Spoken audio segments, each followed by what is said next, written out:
Okay, so now that the governor waived standardized testing, so luckily for you guys, you don't have to do air testing anymore. We are going to go right into some geometry prep. So for kind of the remainder of the school year, we're going to be going over some topics that will be helpful for when you start geometry next year. So I have this packet on my Google Classroom. Again, you can print it out and follow along, or just open it on Google Classroom and practice the problems on a scratch piece of paper. It doesn't matter. But this is the packet that we're going to be doing for our first geometry prep. And if you notice, I'm still doing review sets. The review sets are going to be topics of algebra review. It'll help us get ready for our final and keep things fresh in our mind. I'm not going to go through them each individually, so it's still going to be the same way as in class. So today's Monday, so you'll have a review set quiz on Thursday. It'll be online through a Google form. So again, I'm not going to go through each question in detail. The first one is factor, which is product and sum, and this is the answer I got. The second question is exponent properties. Since we're multiplying, if you remember, we add our exponents, and then negative exponents have to be moved to the bottom in order to make them positive. If you remember when we did that chapter, we cannot have negative exponents in our answers. Number 3, given the line y equals 3x plus 1, what is a slope that is parallel? Parallel lines have the same slope, so your slope would also be 3 over 1, or just 3, because they'd have to be the same as this slope because they're parallel. The last one was the solution. Whenever you have a system that's 2 equations, you go ahead and see where they cross. And again, everything's online now, so you can use Desmos. I just type these into Desmos, and this is where they cross. So there's my answer. If you have actual questions individually, just email me. If not, maybe just pause this video and go through these.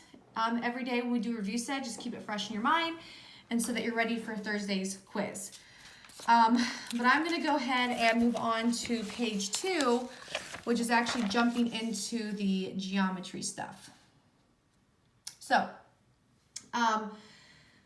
what we're going to focus on are right triangles. A right triangle is a triangle that has a 90-degree angle. It's a big topic in geometry, and what we're seeing here is given a right triangle, we know the length of 2 sides and the third side is missing. To find that third side, we use the Pythagorean Theorem, which I'm sure you've heard of before. You might have even done it before. It's the a squared plus b squared equals c squared. This is the formula you use to solve the missing side of a right triangle. The most important thing about this formula is c has to be the hypotenuse. The hypotenuse is the longest side of your right triangle, and it's also the side that's across from your right angle. So in this first example here, the hypotenuse would be x, because that is the side that's across from the right angle. Now, to use this formula to solve for x, I'm going to put x in for c, because again, c has to represent the hypotenuse, and in this case, x is representing the hypotenuse. So, I know when I do the formula, it has to be x squared instead of c squared. Then, a and b are your other 2 sides, which are 12 and 9. Doesn't matter the order. I mean, you're adding, so it's going to be the same either way. So I'm going to put 9 in for a and 12 in for b. And they're squared because that's what it is in the formula. So, if I want to solve for x, 9 squared is 81, 12 squared is 144, equals x squared. So now, again, you can use like Google Calculator, or you can just use Desmos, but 81 plus 144 is 225. So I have 225 equals x squared. Now, that's not the answer. We're not done. We didn't solve it because we still have that squared on the x. To get rid of that, you take the opposite. The opposite of squaring something is to take the square root. That'll cancel that out and just give you x. And the square root of 225 is 15. So that's your answer for the first one, is x equals 15. Let's see. Let's do this one right here. So they have the side marked with x that they want us to solve. Using the Pythagorean theorem, C has to be the hypotenuse. That's the side across from your right angle, which that points to 24. So 24 is the hypotenuse, so 24 has to go in for C. Then A and B are your other two sides. The other two sides I haven't used yet are 6 and x. Again, doesn't matter the order because you're adding. So I'm going to put x in for A, so x squared, and 6 in for B, so 6 squared. Now, that'll give me x squared plus 36 equals, and let's see, 24 squared is 576. Now again, I'm solving for x. In this case, I'm going to have to subtract the 36 over first to get x by itself. And that'll give me, so I have x squared equals 540. And now, again, that last step is going to have to be taking the square root because you have to get rid of that squared. So the square root of 540 is, let me see. Okay, so it doesn't come out to be a perfect square, so I'm just going to round it, 23.2. And on your test or quizzes, if it's not a perfect square, just round to the nearest tenth. I'm not picky on how you round it. Okay, so I'm just going to keep moving on here. Page 3. So in this case, it looks like I have a rectangle, and it says, what is the length of the diagonal? So here's the diagonal, and it has x on it. And I kind of outlined the right triangle here. So since it's a right triangle, and I want to find one of the missing sides, I'm going to use the Pythagorean theorem. And if I'm looking at, whoops, sorry. If I'm looking at this triangle here, it would be the side across from the right angle, which would be x. So x is my hypotenuse that has to go in for C. I'm telling you, that's the biggest mistake students make is they don't put the hypotenuse in for C. They put the wrong side in. So that has to be the hypotenuse. Then the other two sides are 30 and 40. So 30 squared plus 40 squared. And again, it does not matter the order because it's addition. So if I do 30 squared, what is it, plus 40 squared, which should be 1600, yeah. Okay, so that's going to give you 2500 equals x squared. And then take that square root. So that's going to give you 50. So x equals 50. All right, this next one says, what is the length of BD? Well, here's BD. I put x there because that's what it's wanting us to find.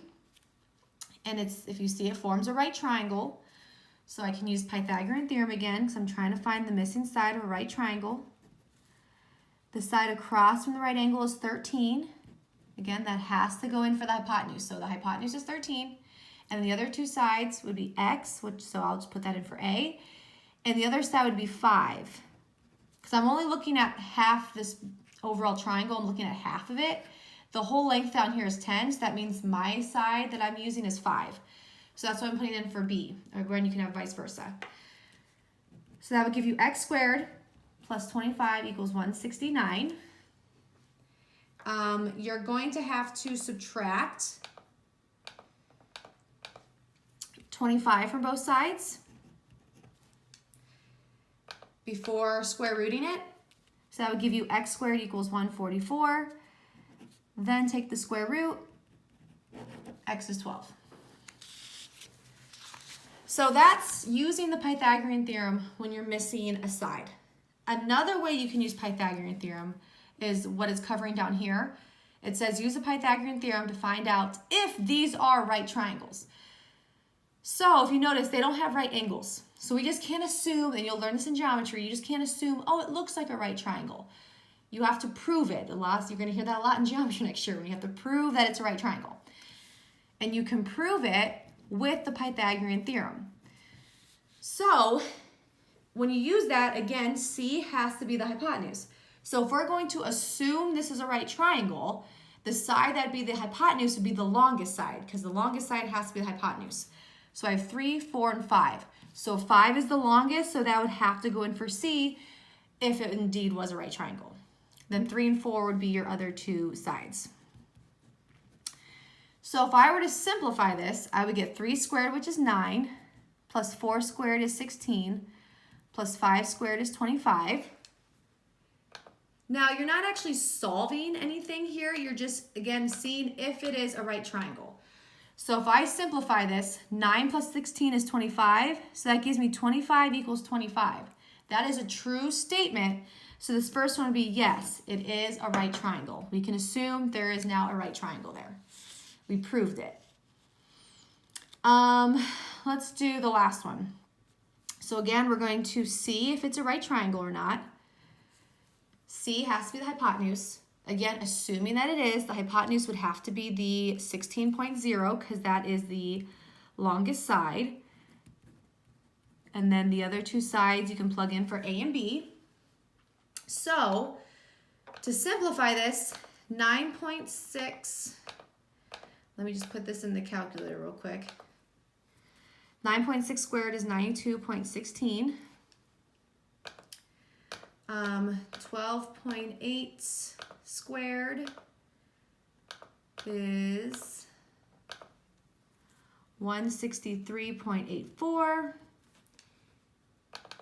And 16 squared is 256. Okay, now I gotta see if this adds together to give me 256. So let's see, what is it? 92.16 plus 163.84. Yes. We get 256 equals 256. So yes, because it's true, it's a right triangle. Now, if you were to get like 25 equals 36, that's not true. That would be an example of it not being a right triangle. So you can use the Pythagorean theorem to not only solve for a missing side of a right triangle, but you can also use it to prove if the triangle has a 90-degree angle. Okay, so then tomorrow we are going to pick up still doing right triangles.